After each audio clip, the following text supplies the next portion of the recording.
Bayangkan seorang pedagang mebel dari Solo yang belusukan ke jalan-jalan sempit, berjanji membersihkan korupsi, mendekatkan pemerintah ke rakyat, dan membangun Indonesia dari bawah.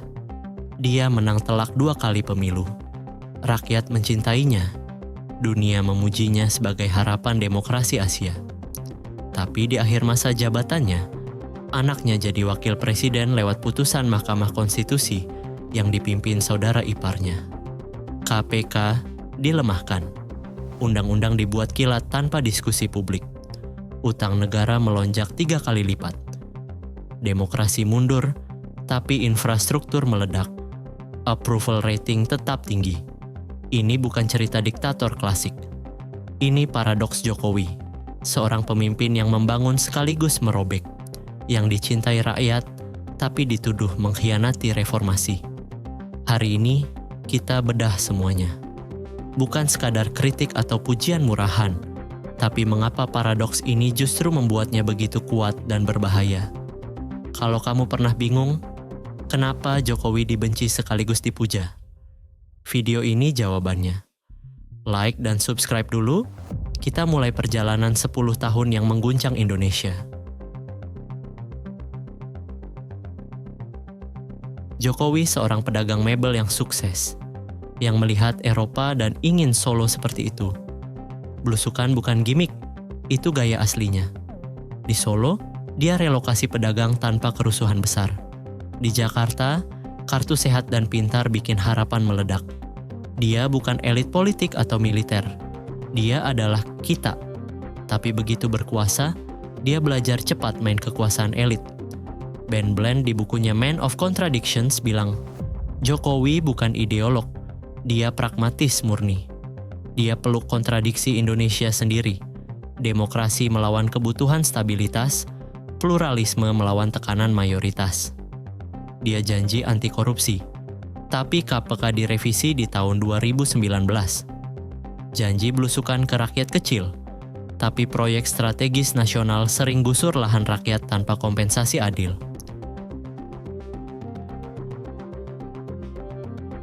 Ini mesin utama popularitasnya.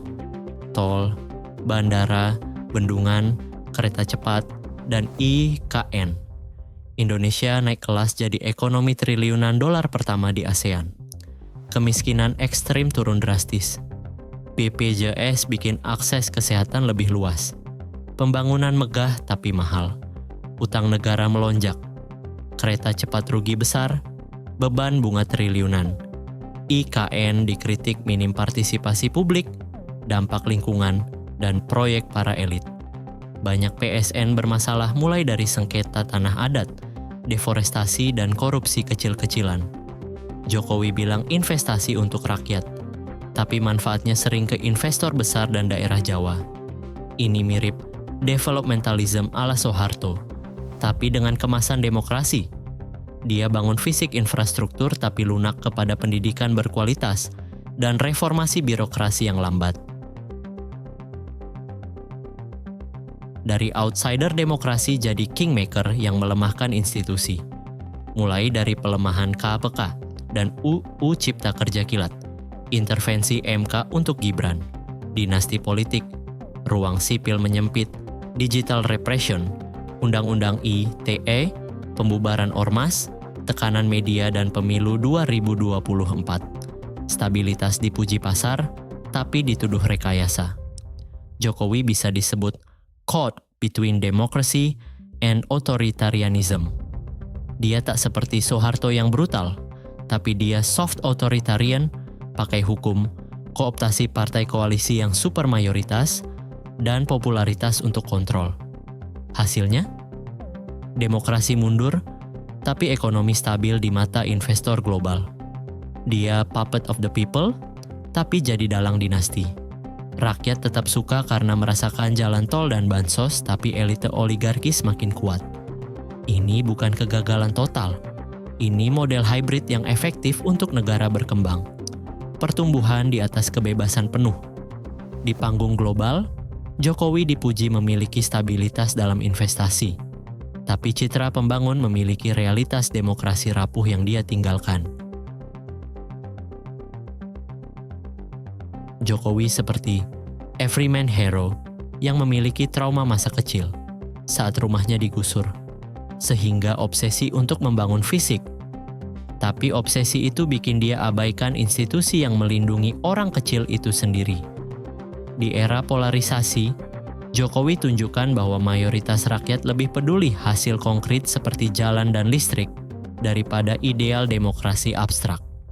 Ini pelajaran untuk pemimpin masa depan dan ancaman karena bisa menjadi template otoritarian populer. Indonesia lebih kaya dan terhubung, tapi reformasi 1998 itu luka parah. Prabowo mewarisi sistem super presiden ini. Apakah dia lanjutkan atau perbaiki? Jokowi tak benar-benar mundur. Dia step aside dengan jaringan kuat. Terdapat analogi unik. Jokowi seperti wayang kulit.